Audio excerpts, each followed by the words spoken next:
Hello दोस्तों, प्रधानमंत्री Narendra Modi America दौरे से भारत वापस लौटे तो कई तरह की चर्चाएं चलने लगी। एक तरफ टैरिफ जो है ट्रंप के द्वारा बढ़ाया गया, दूसरी तरफ जो है अडानी के मुद्दे पर सवाल पूछा गया। लेकिन भारतीय मीडिया में जो अधिकतर खबरें चल रही हैं वो या तो ये चल रही है कि पीएम मोदी के लिए ट्रंप ने कुर्सी पीछे खींची, या फिर ये चल रही है कि मुंबई का हमले का आतंकवादी जो है वो भारत को सौंपा जाएगा। और इसके अलावा ऊर्जा ऊर्जा अन्य क्षेत्रों को लेकर जो है तमाम खबरें चल रही है। हम टोटल विश्लेषण करेंगे कि प्रधानमंत्री नरेंद्र मोदी का दौरा भारत के लिहाज से कितना फायदेमंद रहा या फिर इससे नुकसान हुआ, क्योंकि दोनों ही लिहाज से हम इसलिए देखना जरूरी हो जाता है। ट्रंप जब से राष्ट्रपति बने हैं उसके बाद से वो अलग ही नजर आ रहे हैं, यानी कि उनकी छवि जिस तरीके से पीएम मोदी के एक अच्छे दोस्त की थी उससे हटकर एक छवि नजर आ रही है, जहां पर वो भारत के खिलाफ भी एक्शन लेने से बिल्कुल भी परहेज नहीं कर रहे हैं।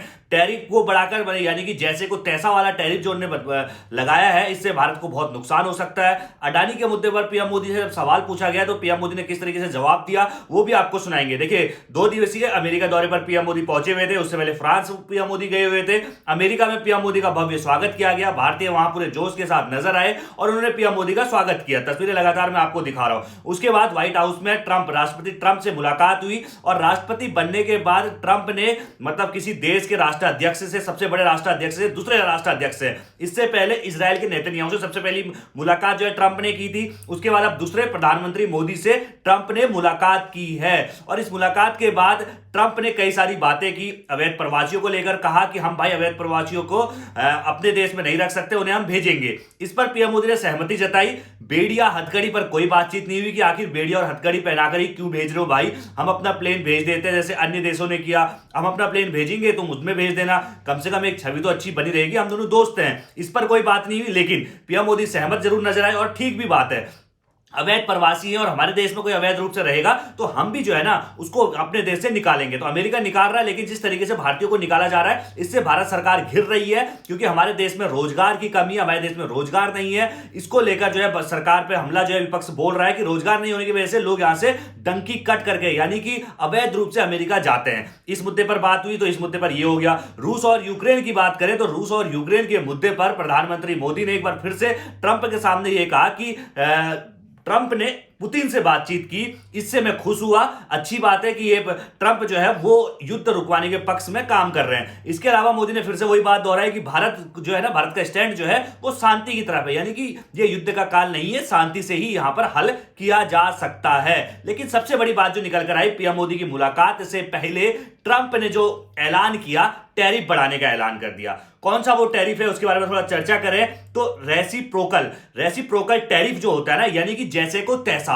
आप जितना हम पे टैरिफ लगाएंगे उतना हम तुम पे लगाएंगे। अभी तक क्या होता था, विकसित देश होने के नाते, यानी कि अमेरिका विकसित देश है तो उस पे टैरिफ कम लगता था, यानी कि हम जो उसको बेचते थे उस पे हम टैरिफ ज्यादा लगाते थे, जो उससे खरीदते थे उस पे कम टैरिफ लगाते थे। टैरिफ मतलब टैक्स, ठीक है। तो अब क्या होगा कि अब बराबर लगेगा, अमेरिका ने सीधे तौर पर कह दिया। इससे क्या होगा, हमारे देश में लोहा, सरिया और गोल्ड जैसी चीजें, बहुत सारी चीजों पे इसका असर पड़ेगा, यानी कि गाड़ियों पे इसका असर पड़ेगा और टेक्नोलॉजी की चीजों पे इसका असर पड़ेगा, इलेक्ट्रिक चीजों पे इसका असर पड़ेगा। तो अब तक इससे अंतर कितना हुआ, तो अंतर मैं बता दूं आपको, हम जो उसको बेचते थे लगभग उस पर, मतलब औसत आप बता रहा हूं, हर चीज का अलग अलग टैरिफ होता है, हर चीज का अलग अलग टैक्स लगता है। औसत टैक्स की मैं अगर बात करूं तो हम जो अमेरिका को बेचते थे उस पर 10% टैक्स लगाते थे कम से कम, ठीक है, लगभग, मतलब ये अनुमान है 10% टैक्स। और जो हम उससे खरीदते थे उस पर 3% टैक्स देते थे, यानी कि बहुत बड़ा अंतर है, ये 7% का अंतर था। लेकिन अब जब ये लागू हो जाएगा जैसे को तैसा टैक्स, तो इससे बराबर होगा, यानी कि तुम अगर 10 लगाओगे तो हम भी 10 लगाएंगे। तुम अपनी गाड़ियों पर अगर आप 25% टैक्स लगाओगे, टैरिफ लगाओगे, तो हम भी अपनी गाड़ी वहां बेचेंगे तभी हम 25% देंगे। अभी तक ऐसा होता नहीं था। लग्जरी गाड़ियों में, अमेरिका की जो लग्जरी गाड़ियां थी उनमें हम 15 टैक्स लगा देते थे।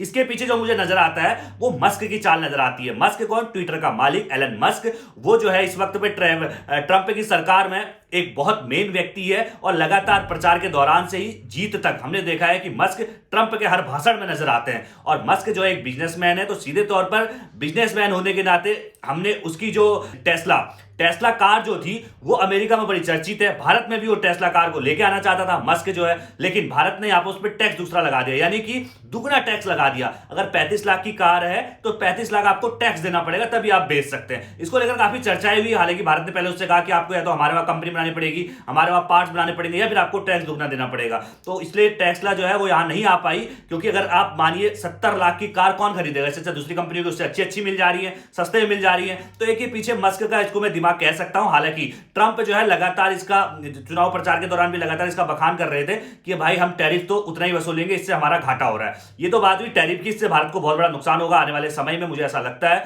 और इस पर कोई बात नहीं कर रहा है। हालांकि पीएम मोदी से मुलाकात से 2 घंटे पहले जो है ट्रंप ने ऐलान किया, और ये सिर्फ भारत के लिए नहीं है, ये पूरी दुनिया के लिए ट्रंप ने किया। लेकिन इसमें हम अपने को देखेंगे कि भारत के लिए भी ये हुआ है, पूरी दुनिया के लिए हुआ है, तो उसमें भारत भी है। और भारत के लिए भी टैरिफ हुआ है, तो भारत को करीबन 7% औसत जो टैरिफ का अंतर था वो 7% था, और इस पर असर पड़ेगा।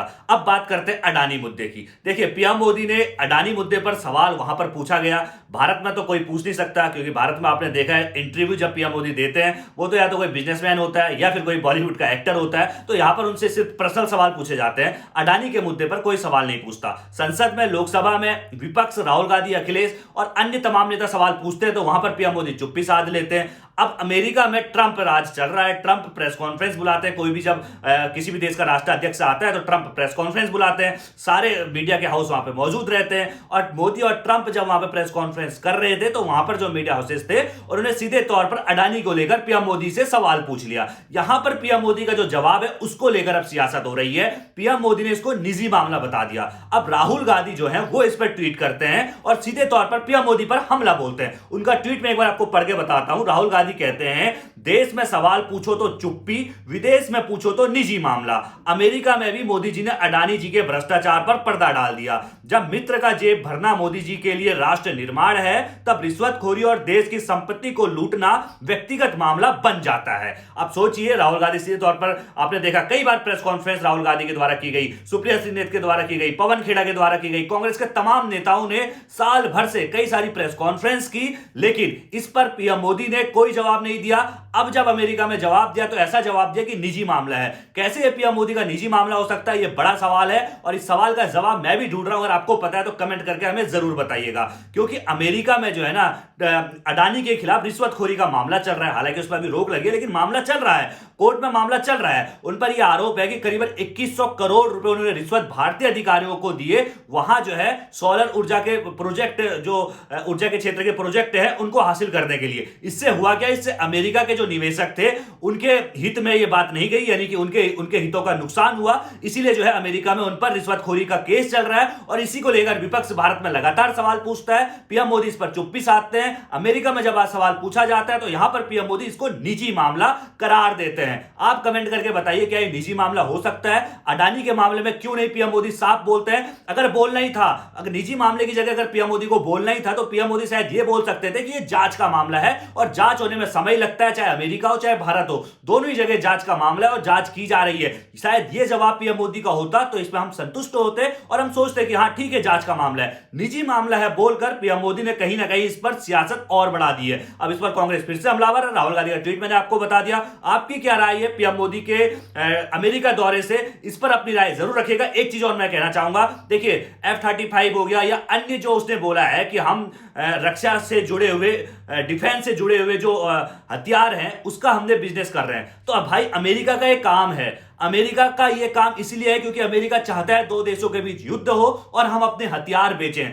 अमेरिका जो है ना अपना बिजनेस करता है हथियारों के दम पे। ये हमने देखा है, यूक्रेन को अपने हथियार बेच बेचकर रूस के पे हमला करवाया, और रूस और यूक्रेन का युद्ध अभी भी चल रहा है। दूसरी तरफ अफगानिस्तान में हमने देखा तालिबान और किस तरीके से वहां पर अपना हथियार बेच बेच के काम करवाया। इजराइल में हम देख रहे हैं लगातार अपने हथियार बेच के हमास से करवा रहा है। तो कुल मिला के अमेरिका जो है ना वो अपना बिजनेस करता है इन हथियारों के दम पर, और वो हथियार भारत को भी बेच रहा है। ठीक है, अच्छी बात है, हमारा डिफेंस जो है वो मजबूत हो रहा है। कल के दिन हम पे कोई हमला करने से डरेगा। F-35 विमान की बहुत सारी खासियत है, अगला वीडियो में आपके लिए लेकर आऊंगा F-35 विमान का। लेकिन सवाल यह है कि इनसे ज्यादा जरूरी था जो अवैध प्रवासी वहां पहुंचे, उनको सम्मानजनक लाया जाता। ठीक है, आप मत रखिए उनको, अवैध है, लेकिन उनको छोड़िए तो कम से कम हथकड़ी और बेड़ियां लगाकर ना छोड़िए, अच्छे से भेज दीजिए। हमारे वहां नौकरी कमी थी इसलिए वो गए थे, सरकार को समझना चाहिए था और उनको अच्छे से लाना चाहिए था। इसके अलावा आपको करना ही था तो टैरिफ में हमें छूट देते। आप हमें दोस्त बताते हैं, टैरिफ में छूट देनी चाहिए थे, उस पर आपने बिल्कुल सख्त कर दिया जैसे को तैसा।